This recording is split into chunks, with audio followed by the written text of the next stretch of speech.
So, it's really great to have you in the house. I'm a big fan of both of you as dance makers and as performers, of course. And I know you because of the work we've done together, and you've fed my work beautifully. And I was... Vice versa. Oh, well, thank you very much. Thank you. So, you have never stopped your practice as a duet team. It's true, actually. It's true. I mean, we stopped making our work for a period of time, but yeah, and then just found ourselves in your work, working quite intimately as we would in our own work, and grappling and doing everything we did in our own work. And as far So as when did you make your first work after leaving the company? now.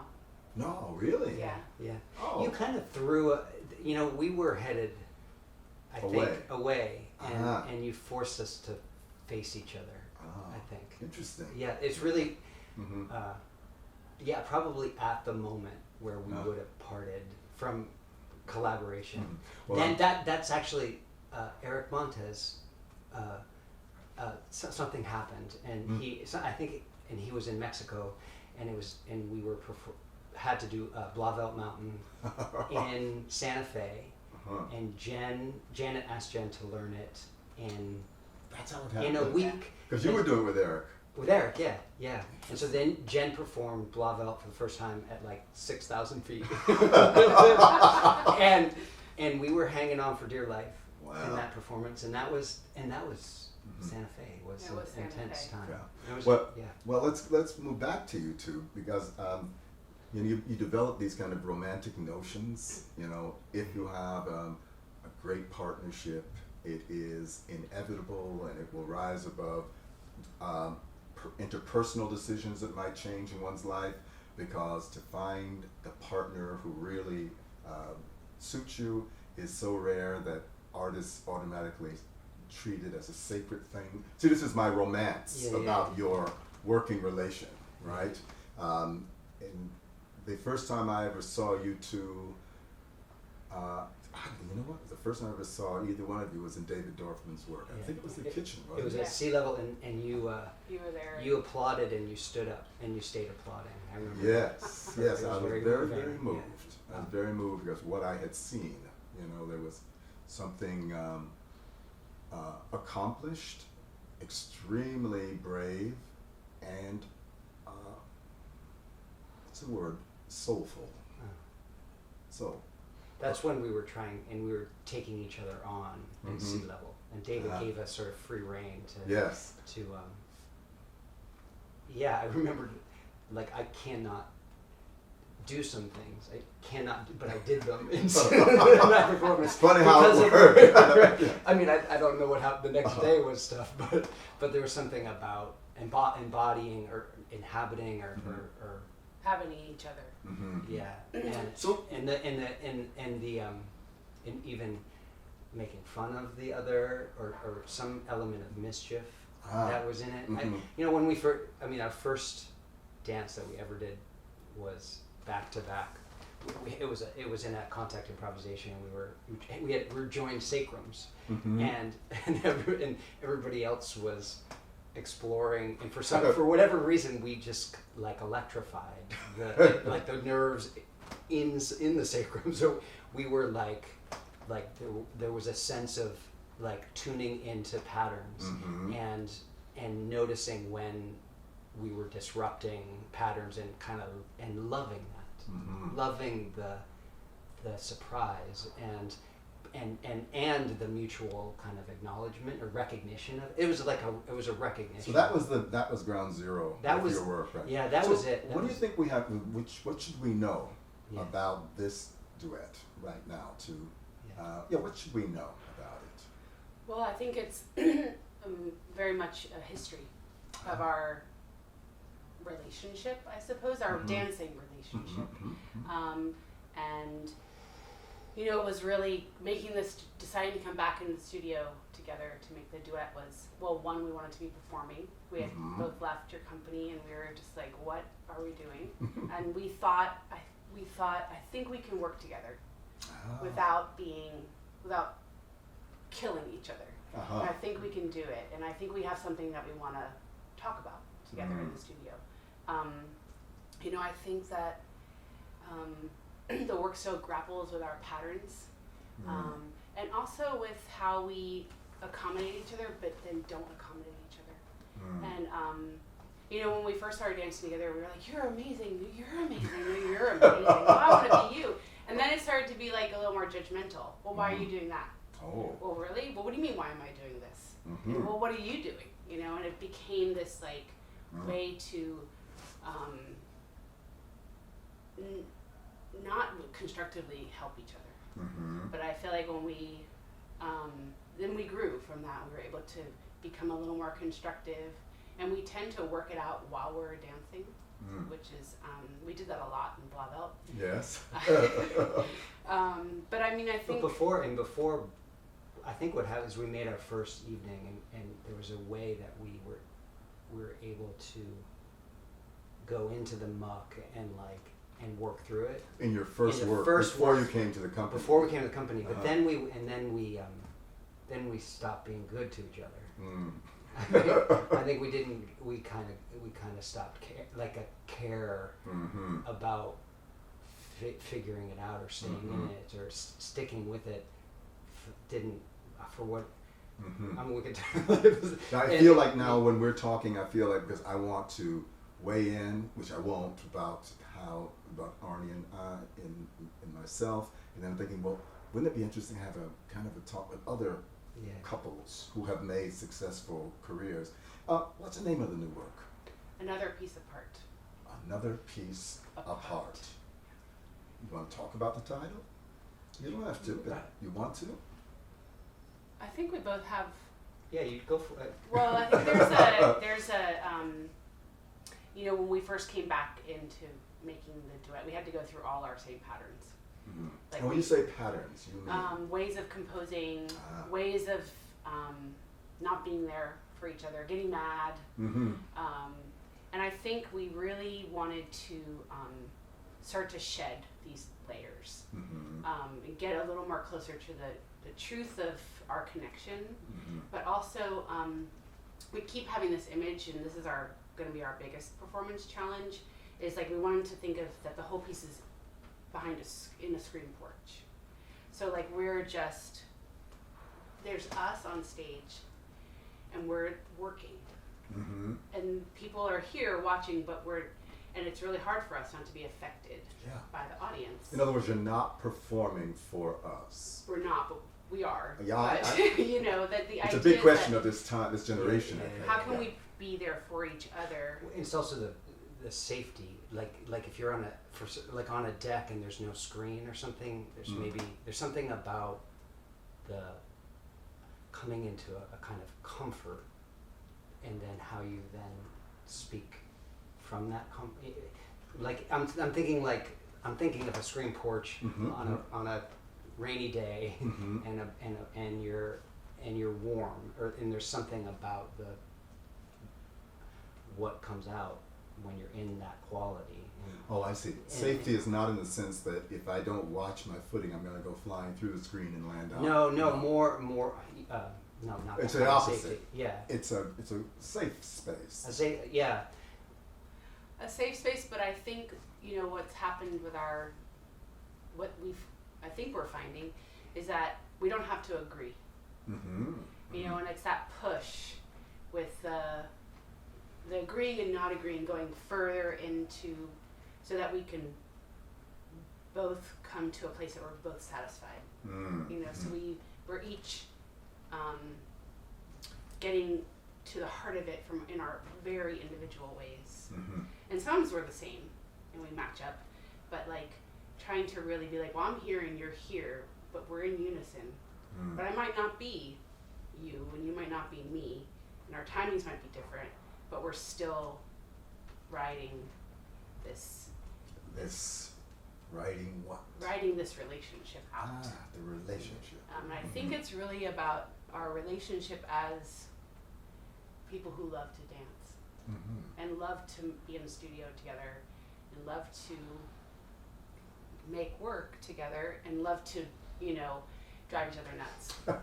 Now, if cause it's really fascinating. I'm just trying to think of people who don't know the work. Yeah.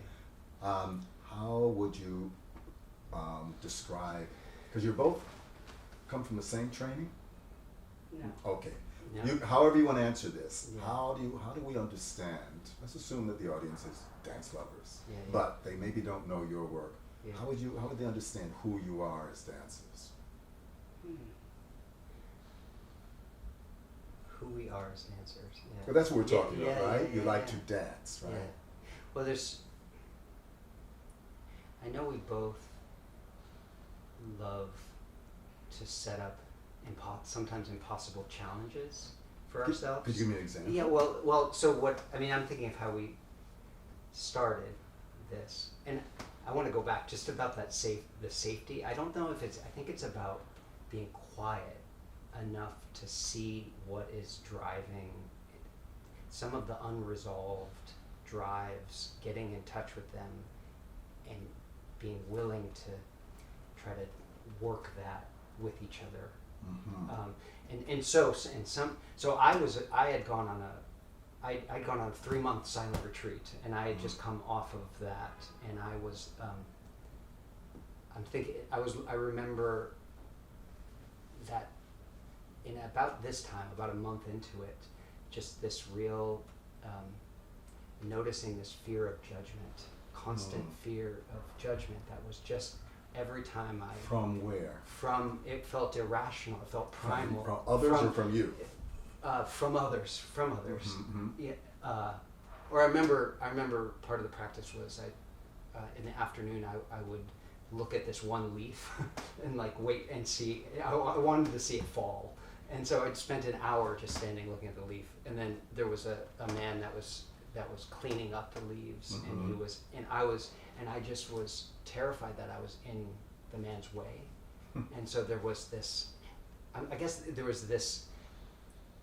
I don't know how we're going to get to the movement, but there's something about then how can I in making movement go into some of that, the choices of when to move and when not to move, and looking at so what I did is I built movement with language. I used I decided, okay, let me go into creation, and let me look at my creation story.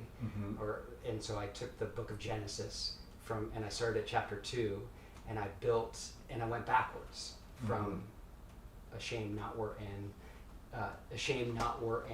and to beginning the end. And I built a movement for each word. And there's lots of ands, and is always the left hand holding the right hand. So it was just a way of trying to make movement. That's first, that in a way into invention, in a way to. It was a system. It was a system, and it was trying to it was trying to throw some of my. It was a system for. It was trying to get rid of some of your patterns. Exactly, it was trying to get rid of some of the patterns. Now you're doing that on your own. And also look at ashamed, look at there was a kind sometimes where it was trying to align it, and it was for whatever reason I go into my right side, into my kidney for ashamed, and then other times not is just that, so sometimes it was just a trial and error, and sometimes it was, but anyway, so that's what you were doing. So I did that, and that was, I got really into that as exploration, and then Jen was busy. Were you in the same room? This was before we showed up into the room. So what's the name of the piece again? Another Piece Apart. Ah. Yeah. Okay. So I was writing language, just random start, more directive locomoting, and then writing language. Start with hands, hip sway, find feet, sculpture abdomen, reach, stop, no, where are you going? Trying to write text. No, it's interesting. Both of them were going to be using text as a way to launch the work. Yeah. Together you discussed this? No, we didn't discuss this. Interesting. and I worked with some students on a piece and took their movement into my body, and then really was kind of working on this kind of, which I don't think it shows up too much in the piece, but wanting to just get kind of like fighty, kind of pelvisy, like grabbing myself, like kind of wanting to feel a sense of funk that I could find in my own body and based on my own background in dance, which is jazz. But which also, I always found so amazing. You say it's jazz. Anyways. And I just made this solo material that was really about this, like, kind of like wanting to like fight. In your face, kind of. Kind of in my face, in someone's face through my body, but also really thinking about my practice of the integration of spine and this kind of fluid experiencing what I was doing while I was doing it. So trying to take these two practices and fill them with this kind of, I was angry, and kind of working to see how far I can go into ideas of humility and body posture.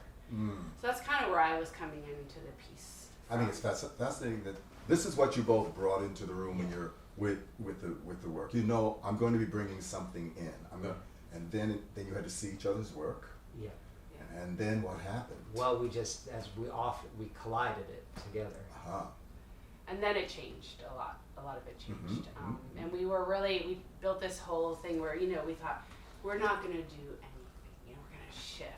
Oh, we started with shifts. We actually didn't start with our, those solos. We're going to shift, and we're going to let the support come and go. And then, you know, next thing we know, we're like hitting each other. Oh, now, what was that about? That we're going to do nothing. We're going to just shift. What was that about? I think we were working with this teacher who did body mind centering, and we were trying to really explore these body experiences. Is that Body Bainbridge Cone? She worked with Body Bainbridge Cone, but Patty Townsend, who has worked closely with Body Bainbridge Cone. So we were both. It's also interesting because when I was a beginning dancer and I was introduced, my teacher was Andrew Olson, who worked closely with Bonnie Bainbridge Cohen, and I did not connect. I didn't,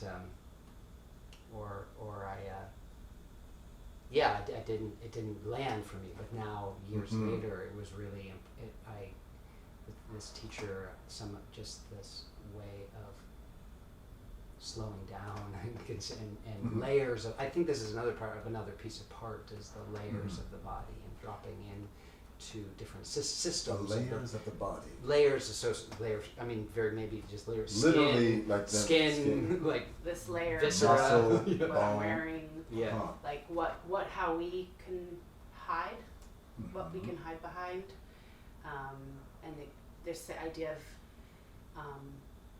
I think we use the word vulnerability a little loosely, because when we have to think a little more deeply about what it is to be vulnerable, and I think it is about trusting each other, trusting what we're making, I think, and trusting that we have this challenge that we really do have to work in the space in front of others. Do you trust the gaze of the others? I don't know. Say that again. What do you? Do you trust my gaze as an audience? It's a big question. What you just said to me about the judgment. Well, I can understand this relation, or this doubt coming in and affecting everything, or distorting, and then choices made based on doubt, and I think when, I know that when we've danced together, and then when we first in the rehearsal, there's no question, there's just joy, there's delight of being in, and then that the pressure of is it any good? And even somehow denying, like, oh, that's not important to me, but it's huge, it's huge, and I just somehow really want to acknowledge it, and how it is really then where I've lost sight of Jen or even lost sight of myself Mm-hmm. because of that concern, and so it becomes posturing versus dancing, or becomes like illustrating dancing. Well, you're both extremely honest, and I dare say quite moralistic. There's an aura of the ethical and the correct about you two, which is very attractive. But let's just go back for a moment. I'll ask you some questions. There's something when you did this and all, gender. Yeah. How does the gender play, or does it, in this conversation? Let's call it a conversation. I can just say one part of the reason I was doing that book of Genesis backwards is, it starts with the man and his wife, and we're not ashamed, and there's some, and like if I watch the mind, a picture of Adam and Eve, and there's this, from whatever painting I saw or something, there's this, they're white, and Eve is long blonde hair. Duer, right? That's Duer, right? And it's in the mind. It's in there, and it's somehow driving. And it's sort of like, how am I matching up to this iconographic man woman thing? Yeah, and then I guess it's always been for what am I not accepting in myself, or how am I perceiving myself in terms of ideas of energies, like masculine and feminine energies, and even questions of power, questions of presence, and I would love to know. I'd just love to know what I'm thinking. Like what you will ever know. Yeah, I know. Like I just love, because I want to have a wide open heart. Yes, you know, and so I want to know where it is that I'm not. I'm completely oblivious. And so then, as far as Jen, and I think it's for sure we're considering that as part of it, and as what we're doing. I think it comes up like sometimes because I don't feel that role. Like I don't feel when I dance. I don't feel. I feel, if it's okay to say, sometimes genderless. It's fine. A little bit. Yeah. So sometimes nice work if you can get it.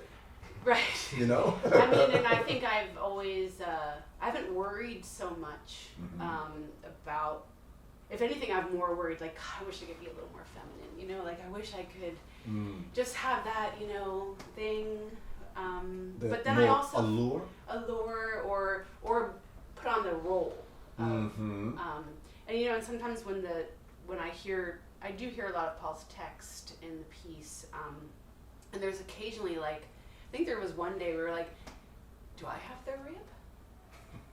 Or did I not get the rib? And I'm like, this, like, kind of, I get to be abstract. So when I'm feeling this male, female energy, I feel like with Paul, one thing that I feel like sometimes it's my role to be the one with the straight leg, and even though he's clambering down on me, but I still have to keep the posture, but then I turn around and lift him. Yeah. And I'm like, fuck you, and then I go back. So I get to, like, I feel like there's a power going between like being like, or I can be like that, but none of them ever feel anything but me. I understand. Yeah. No, we were consciously, I think in earlier work, we consciously tried to thwart gender, typical gender, and I think maybe in this work we're not doing that. We're just not doing that. And I look forward to seeing it, because I've always found you both extremely sensual performers. In some ways, would I say sexy? Because of your ability to enthrall an audience, and you're not preening on stage, but you have the confidence of people who know they are attractive. That is maybe what, and maybe that reads as sexuality. So, man, doer, Garden of Eden, this woman, fuck you, and yet I'm on the stage with you, being perfect, and it's rich. I mean, in our whole talk right now, I'm making it for an audience that knows nothing. I'm talking. That's what I'm assuming. We've never mentioned that you were married. Right. Now, how does that work in the way you talk about the work, in the way you? I don't want to ask how you feel about it, but how is it important to know that these people had this profound intimacy? I think so. I think we, back when we first started, and we showed a first rendition of it, a friend of ours was like, "You got to bring the heat." Like, I think there was I think that was like, I was like, oh, and we had this like thing, you know, and this friend gave us permission to bring the heat. Like, I think that needs to be part of it. Like, we had a relationship. Like, we had an attraction. And we still do. It's evolved and changed. Right. There's an attraction to dancing with each other, but there was that sexual attraction. Yes. And I think when we're moving, it's energy. And so just thinking of this, that it has to, I think it has to be part of it. Like, we have to be okay being intimate. Right. And I think that I think Paul and I have a lot of intimacy, and really through all this, learning what intimacy even is. I find it hard to imagine you two playing roles on stage. Yeah. And in other words, you don't just put on, we can be on stage because we're going to be safe behind the mask of our roles. Because I think you go on stage, it seems like you almost want to do the opposite. Yeah, it's true. Yeah, and very loaded, huh? Right. There's something you said about the ethical that I actually think it's like, we're like this idea of ethical where it keeps everything like tame or well, no. But I actually control and correct. Well, that's and what I think is maybe coming to each other with some real ethical work and like taking some time to do some ethical work. How do you mean on yourself? On myself for sure. I think it helps to build the charge. So you have a belief that there is such a thing as ethical work. Yeah, I mean, that's already a belief you have, that you can go off and like, I'm going to go out and build my body, I can also go out and become a more ethical person. I do believe. Right. Yeah. And that's a very important belief. It is a belief. Yeah. Yeah. Do you have that belief? Yeah, I don't know. I guess ethical is the word. I said moralistic, but I backed off on that one. Because there's moral, there's something that morality and the ethical go together in my way of thinking. Morality is based on mores and acknowledging what is right and what is wrong behavior, and ethical is based on what is right and wrong behavior. Or is it for the greater good, or is it brings peace? These things are, more importantly, I see two very contemporary persons wrestling with what I call spiritual questions. Yeah. It took us this long to get to that talking about the work, right? Yeah. So the work is going to be, what's it called again? Another Piece Apart. Right, about two people. Now this is me writing the press release. Who bring their practices, spiritual and physical, together into some sort of combustion, right? Because I think we feel like when we stand in front of each other and work, we want that feedback, we want that reflection. Like, so I remember, I think we have a pact in a sense, that I'm gonna, of truth.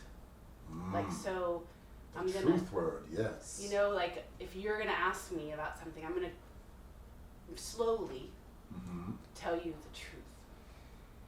And whether that's in movement or in a life situation and when we see each other, I think that it comes up for us that that we can see the truth, or when we're not like I can't get away with stuff. We can't get away with faking it. And you know, I think I've always felt that about both of you as individuals and definitely as performers, truthfulness in your work. And I remember us having real conflict in story time when I was asking you to drop into minute 20 of a piece that took you 20 minutes to get to this point of intensity, and I only wanted a minute of it. And it was like hard. Really, remember you guys really, you came around to it, but initially, and I knew it was something very ethical that you were getting at. You said, this is not honest, I can't just turn it on, I have to build it, quote. Yeah, so I learned. Which is my own, like why do I have to build it? Like I had some resistance to it. And because it is really what makes you who you are. You're not lazy, you do the work. Yeah. And we're allowed to see that happen. In the last time we have here, it's really wonderful talk. What about music, lighting, costume? Yeah. Anything to fill us in on? It's in silence. In silence, And what was that choice about? Well, we were working with Ted Coffey, Ted. and in a wonderful way, he was bringing his own spiritual and his practices to us, so we were sharing. And we met twice, and then the third time to do this first go at half evening. And I think we struggled with the sound. We struggled with getting the right sound, and I think what it turned back to is we would also always rehearse in silence because we didn't have Ted. And then we noticed as we would come back in to work with Ted that we were about to, we started to, well, what if he, when I'm like, well, we don't want to control Ted, really. Like, so we want to, how can, if we're just going to keep tweaking, then why don't we just try to piece in silence? I understand. But the question is, whose piece is it? Well. So you have every right to say. Right. Oh, I see. You do. Yeah. But see, once again. Though we had made we performed a half evening at the American Dance Festival with Ted, and it felt like our piece. It felt like a trio, collaboration. And then we went off and kept rehearsing, and and just based on our lives, we weren't in the same space. Right. And so then when we I think we wanted to make it our piece. I think, or maybe needed to. Well, it'll be very clear in that regard. Yeah. Anything else about the lighting, costume? Is there an evocative expressionist use of lighting, or is it very uninflected, or? Well, David Ferry is doing the lighting, and I think I think there will be a section where it's in dark, and I think it might be a unpredictable choice. I think. I haven't seen it, but but I think it's really important to him that you see our faces. To him, it's about, like, his whole thing. It's about seeing us performing. So it's really I think there will be different areas of the stage lit, and he's very good at building a place on stage with his lights. But I think he's very soulful. Yeah, he's really soulful. How do you mean? I just feel like he's I don't know, like a care. He cares. And like it feels like I go like this, like particulars of. Nothing is general about it or formula. It's all crafted in the moment, like. Yeah, I think he's very much crafted like it. Yeah, I'm not exactly sure what's how. You don't have to. But there's some. But I trust him, like somehow, in how he's considering every choice. I remember when I was first meeting you guys long before you joined the company, and Donna Faye. She was singing your praises, and she was saying, around here they're rock stars, and I think that's very important. It affected my way of approaching you, I saw people who had already a maturity about them and knew something about an audience and knew something about their egos, right? And that's the deal you make when the clock is ticking and you now have this. And then you were in David's work, and I could see what that was. And then you were working I knew you were making your own work together, and then you were working with me, and I saw you up close and personal, and you did Valley Cottage, which demanded that you do this thing where you imagine that you are a celebrated duet team, and you've separated, and now years later you're coming back together again to talk, you know. This is almost true for you. Yeah. Arnie and I never really got there. It was all fantasy, you know. It was, you were actually making, there's no reason to conjecture about, when did you first dance together? Well, that Sacrum dance was in 1995, and then we danced with David for the first time in 1999. So how many years ago was that? That's like almost 20 years. Yeah, so for you to project, could you have imagined, right? Yeah. And then you would say to that, Jen and Paul from 20 years ago now. Gosh, I feel like I feel like we have this. We're still getting nervous. I think we. You would say some things won't change. Some things won't change, but I think we're a little more. I don't think we take anything for granted. And I think we. Our craft has become. Again, not taken for granted. It's like things we need to keep crafting. Like it's we're a little older now, so things don't just come so easily. No. Although we have more to draw on. Yeah. We have more to draw on, which is a blessing and a curse, because things start to become like, wait, I did that. No, I did that. Yeah. But I don't know. We've always just been trying to grow as dancers and as makers. So, in other words, you will still be trying to grow as dancers. Yeah. I'm still thinking of like that when you like these moments that change your dancing forever. Like you came up and you very sweetly said, "Oh, I see. You find your. Do you remember? I don't know if you remember. You find your meaning in spirals." And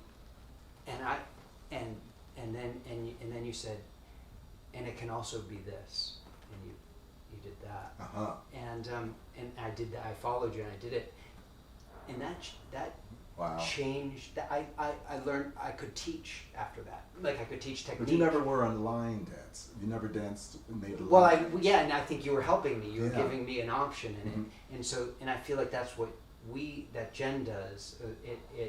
That's why I think this.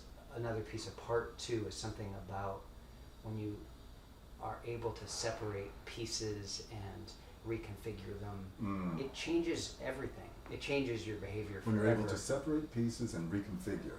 And see them in their like aggregate parts. I see. Like the like elemental reality, and that really has these tremendous possibility in romantic life and then in a relationship that travels, that stays together and changes. Can I ask you one more question? Yeah. Could you teach the work, or could you see anyone else doing the duet? We thought that yesterday. We're like, can we just teach someone? I don't think so. No, because who's gonna mess up the same thing every time? Like who's gonna get angry? Like who, you know what I mean? Who's gonna?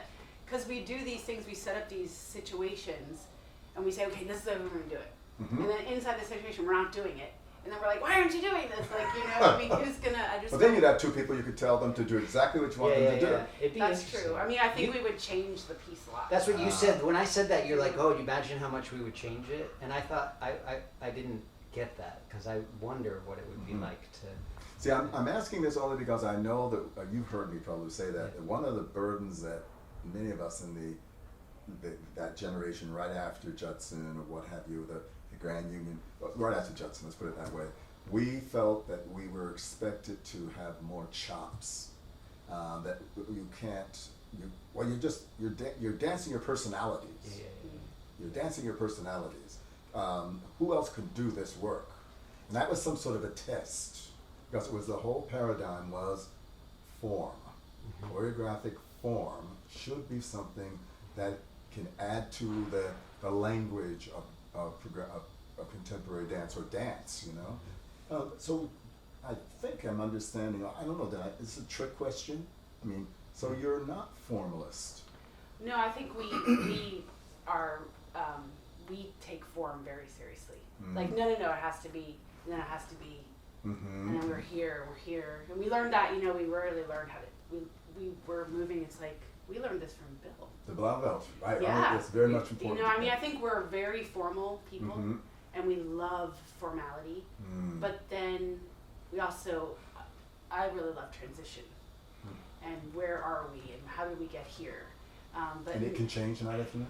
And it can change night after night, and we're also, well, kind of, I mean, it can change like timing, but then there's also the weight inside the form.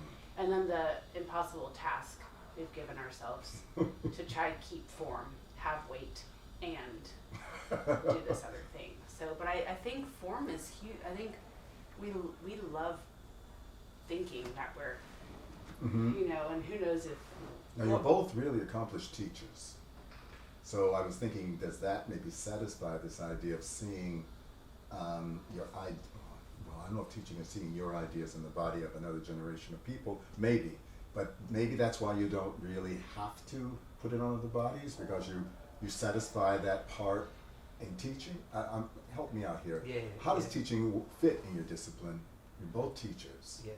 I love watching my students because get their individual access into what I'm trying to talk about.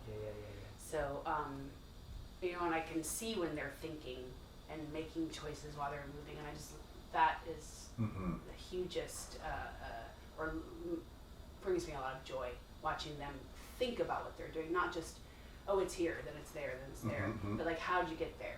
Why are you there? Why are you here?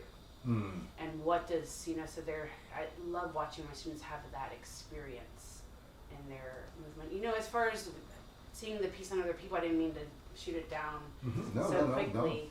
I just, maybe I don't want to teach it to anybody else right now. Yeah, like, no. That's true. But how does your teaching?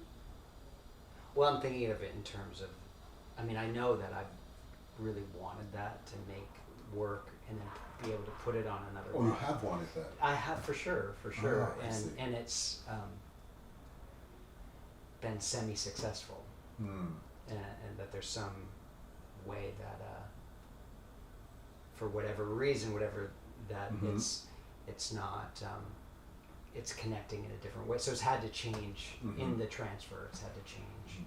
When you came to the company, you said a very sweet and wonderful thing. You said, "Look, I think I have about 3 more years of dancing. I think you must have been dancing in someone else's work, right?" That's how Janet said it to me. And she said, "I'd like to be here." Yeah, and I was so moved. Right? But that wasn't that I want 3 more years of dancing. In other words, I thought, he wants to jump into the choreographer game. You know, so oftentimes star dancers become choreographers. Is that what happened? I mean, when I started dancing, it wasn't. I was in ensemble improvisation work, and so the like compositional thinking and movement.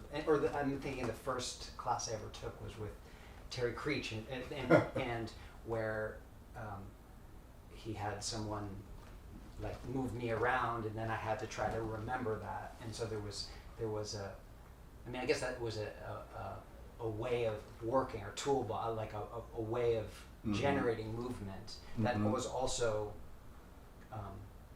helping me learn about how the body. So it was this these compositional like practices. That was my way into choreography, into dance. That was into my dance. way into dance, like into me as a dancer. So I was always and then from day one I was always trying. I guess I was always wanting to make work. I was always wanting to make. And you? I guess, yeah, I think I always made dances my whole growing up, and there came a time where I don't know what happened, but something shifted and I stopped believing in myself. Or I think the more formal training I got, actually, the more I was like, oh wait, it has to be, I don't know. I don't feel like that picture there. Or like I got lost in who I was as a maker. But I love being in the studio making work with other bodies, with Paul. And I guess I have this vision of that right now, I'm the body, and that I need to make movement on me so I can perform what I'm thinking. What I'm thinking. What I'm thinking, what I'm grappling with, what's going on, and I think that's where I'm landing with it right now, or wanting to. I still have this. I've been trying to make a solo since I was 24, and I don't know. Something always gets in the way. So I think that is kind of where I'm headed. But I love piecing groups together and trying to, and timing and what that means when they turn this way or that way. And we're going to stop. I'm going to ask you this one thing. What is success?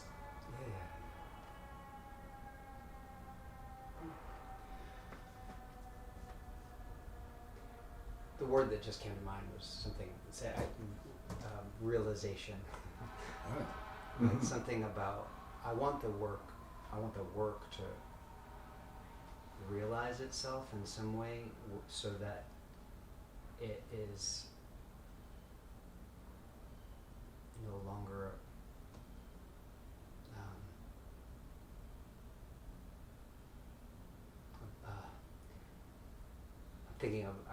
I'm thinking of like Agnes Martin or something, like get the ego out of it, or get the or get it like somehow where it realizes itself.